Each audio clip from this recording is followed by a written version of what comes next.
Hey, how you doing? I just did a video for the Friedman BE50 amplifier, which is a super great amp. So check out the video that's on the Friedman YouTube page. But I thought I'd take this opportunity to show you a breakdown of some of the raw tracks and the production on the opening song. That was all done with the BE50, but then, you know, to make it sit in the track nicely, EQ'd and added effects and stuff like that. Check that video out, but if you were interested in the opening song, I'll play some stuff from that. Starting right off the bat is this delay part here. Whoops.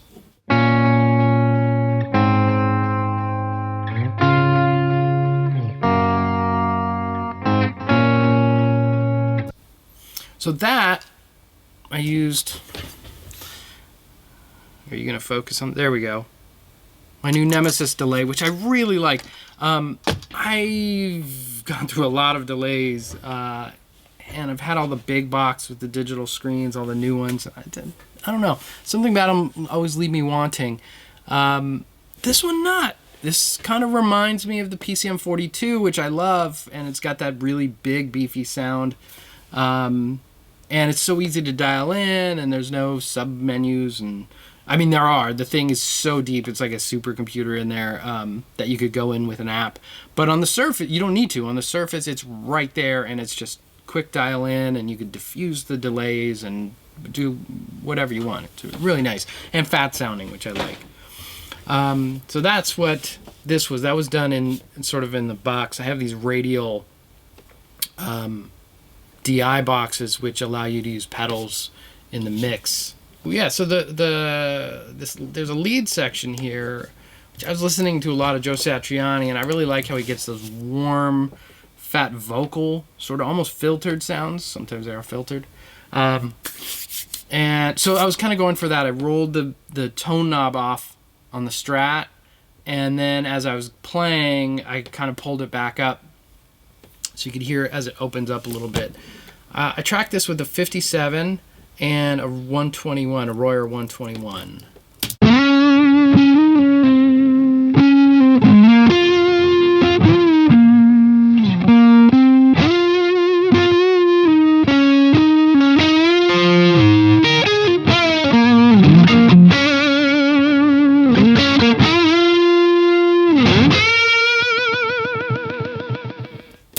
And that's got just pure single coils, so that's why it's a little noisy. So here's the sound of just the 57. And in this instance, there's not a huge difference between the 57 and the 121.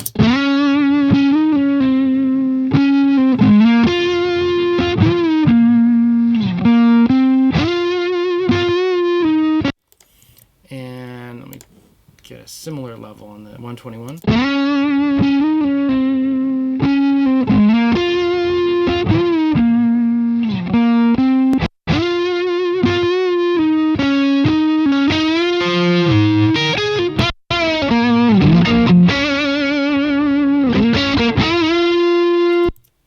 On their own, for anything that's sort of clean to almost AC/DC, the 121 I really like, even on its own. It's great. In this case, I just had it set up and there wasn't a huge difference. So, I mean, here's what the actual balance is between the two.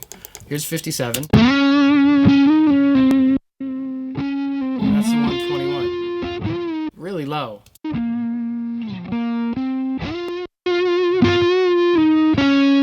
And if I was to rebalance them, it's going to sound kind of similar. I'll put in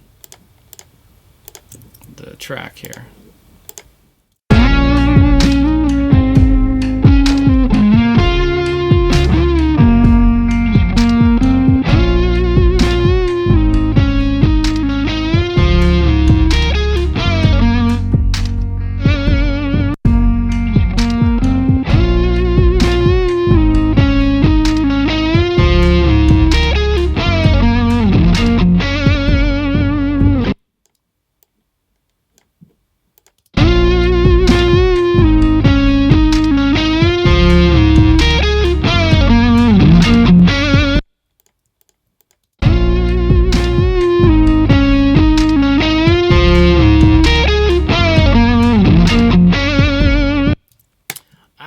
think I might actually even like the 121 just a little more better on its own.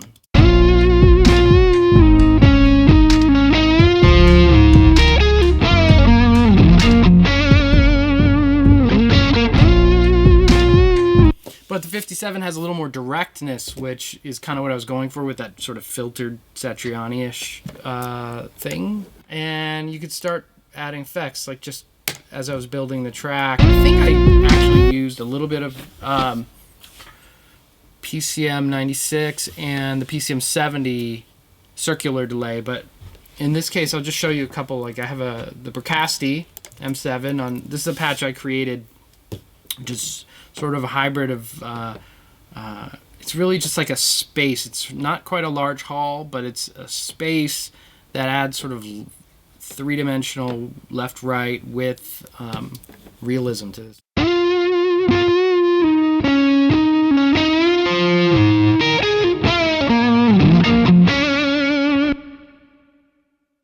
Versus like the PCM 96 large hall, which is also great.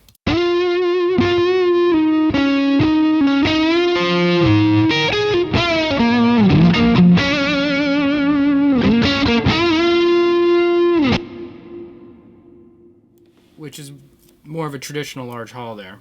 And then something like the PCM 42, which is a classic Lexicon delay.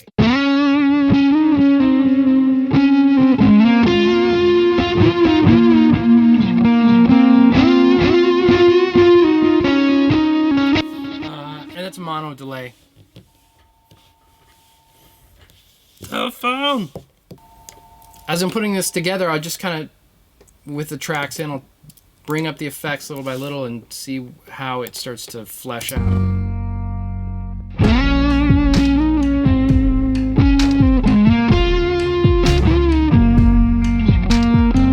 So as I'm hearing there, it just kind of, as I bring up the Bricasti, it sort of widened a little bit and added a little depth. Nothing that you'd probably even notice on first listen.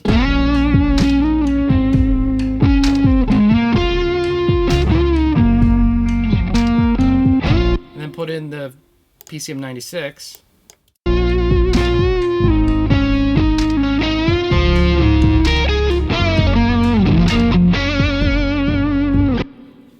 The Lexicon reverbs start to give me a sense of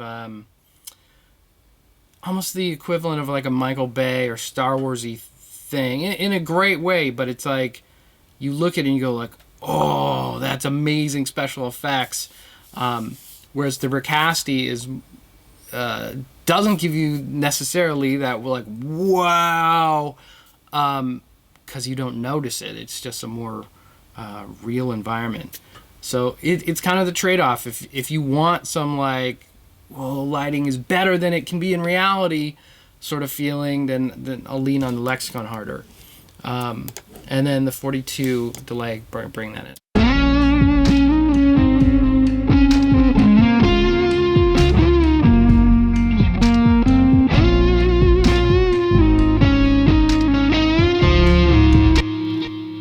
And you can sort of pan, since it's a mono delay, I don't mind panning that over a little bit. It helps it speak more. Sometimes I'll do that, sometimes I won't.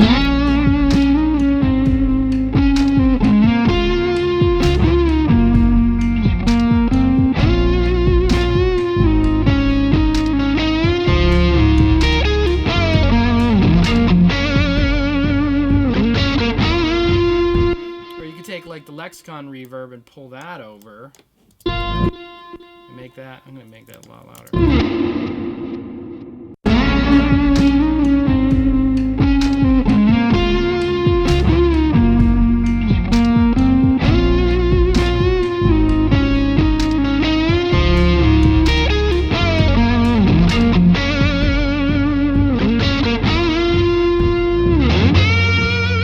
And I'll just keep fiddling and trying different effects until something sounds like a record to me and I go, oh, that's cool. I don't want to change anything. It's not very scientific, actually. All right, so jumping over to the heavier guitars, here is Again, I tracked it with a 57 and a 121, 57 and 121, and I'll usually do both mics if I know it's going to be loud and up in the mix. Here's double tracked, left, hard, right.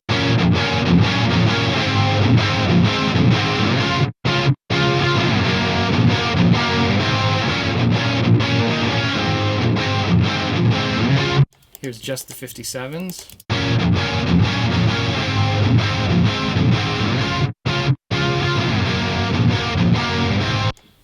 And turning up the 121s, here's just the 121s.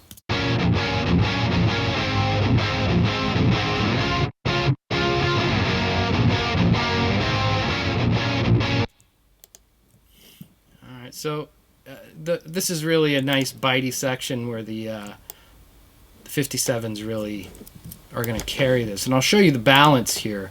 Here is, let's just use one guitar so you'll be able to identify it a little easier. Here's 57.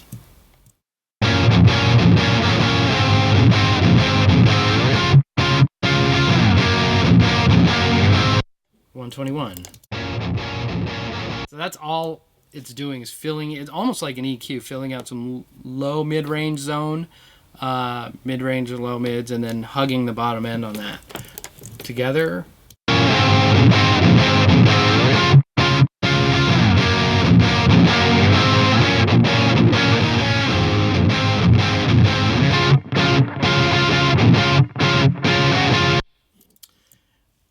An SM57 works great on its own.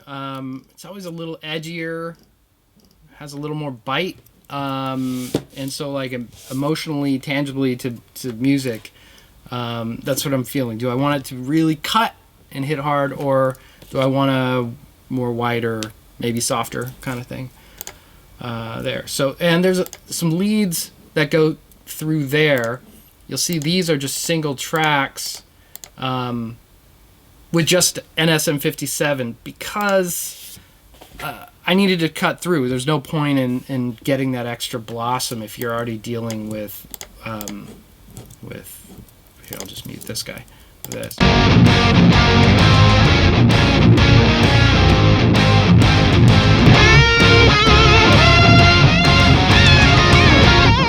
You're going to lose all the subtleties anyway. You're just trying to hopefully find some space where you could cut through there. And again, just to show you, someone was asking about, reverbs and stuff via email the other day. So I'm just going to show some effects on this in the track.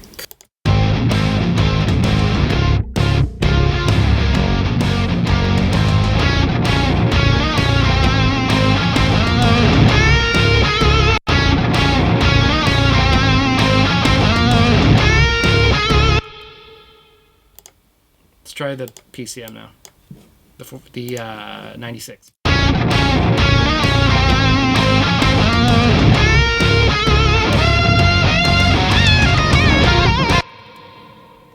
And here's just with some PCM 42 delay.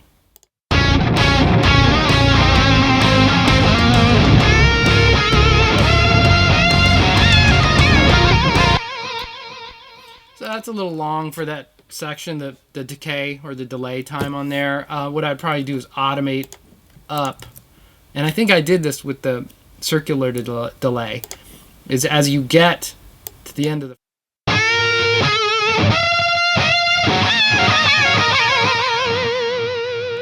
so you'll just get a little throw happening to help transition. This is a different track, doesn't have delay.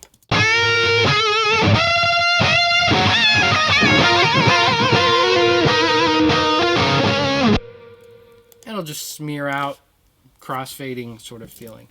In this stuff, there's a great patch that's just a raw patch on the Bricasti. Let me change that real quick. It's just called Studio One, which is a great sort of dimension giver.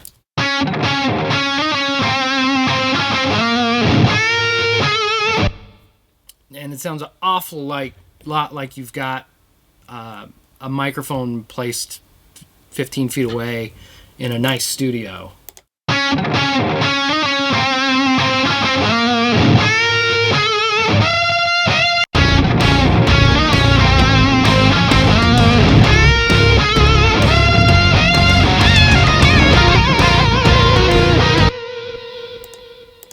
That's a really nice patch. I just wish I had two Bricastes, and then, yeah, but that's probably not going to happen. Not going to happen. So now going over to the heavy part here.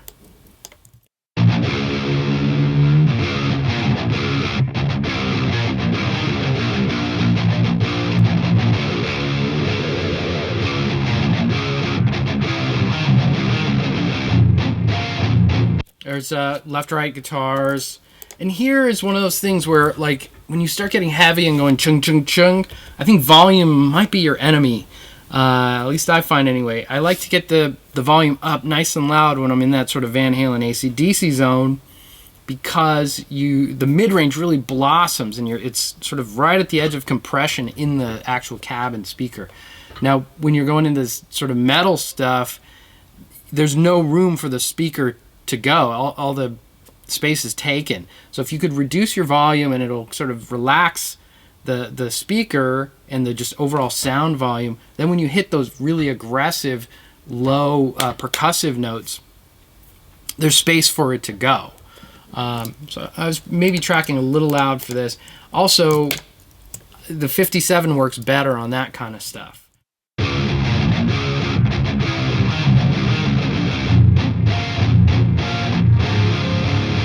Versus the 121, which is going to be softer.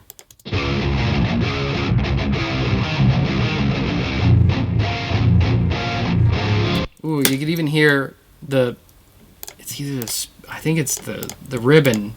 Might be about time to change out the ribbon on that. It's kind of like woof, woof. There's a lot of even though it's 50 watt head, with the new low end controls on the BE50, you could get insane amounts of bottom end going on. So I think that was maybe a little much for my poor little Royer.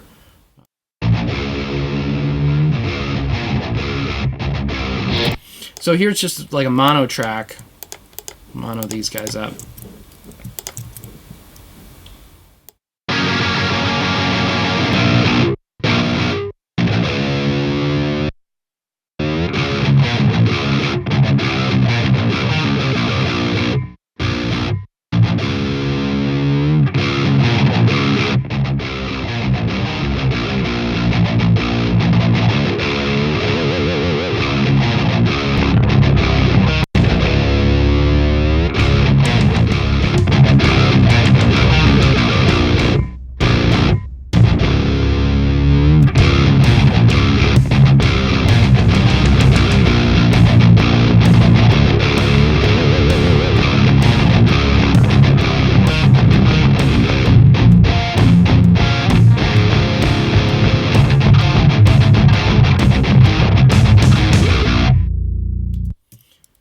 So, moving the two mics is kind of like just EQing. It's a really nice way to get the spectrum right, and it always sounds more natural, with kind of less room for error than if you're going to open up an SSL EQ or something like that, which is great, and that works fine too. But as close as to your original recording you can get, I always think it just kind of sits better in the long term.